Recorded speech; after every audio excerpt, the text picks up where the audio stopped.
Housing loan എടുക്കണം, എന്തൊക്കെ കാര്യങ്ങൾ ശ്രദ്ധിക്കണം? ഹൗസിംഗ് ലോൺ തീർച്ചയായും ഒരു നാഷണലൈസ്ഡ് ബാങ്കിൽ നിന്ന് തന്നെ എടുക്കാനായി ശ്രദ്ധിക്കുക. ഇനി അടുത്തതായി ശ്രദ്ധിക്കേണ്ട കാര്യം പലിശ നിരക്കാണ്, അതായത് ഇൻട്രസ്റ്റ് റേറ്റ്.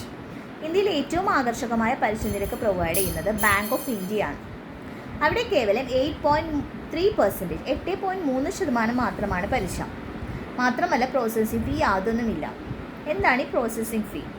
നമ്മൾ 20 ലക്ഷം ലോൺ എടുക്കുന്നു എന്നിരിക്കട്ടെ. നമ്മുടെ പ്രോസസ്സിംഗ് ഫീ 1% ആണെങ്കിൽ 20 ലക്ഷത്തിൻ്റെ 1%, അതായത് 20,000 രൂപ നമ്മൾ പ്രോസസ്സിംഗ് ഫീ ആയി അടയ്ക്കണം.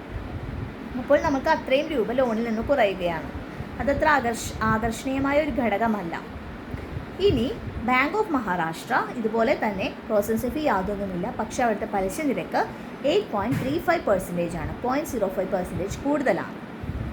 ഇനി LIC ഹൗസിംഗ് ഫിനാൻസ്, അവിടെയും പലിശ നിരക്ക് 8.35% ആണ്, പക്ഷേ ഇവിടെ ഒരു പ്രശ്നമുണ്ട്. ഇവിടെയും പ്രോസസ്സിംഗ് ഫീ ഉണ്ട്, 0.25% ആണ് പ്രോസസ്സിംഗ് ഫീ ആയിട്ട് ഈടാക്കുന്നത്.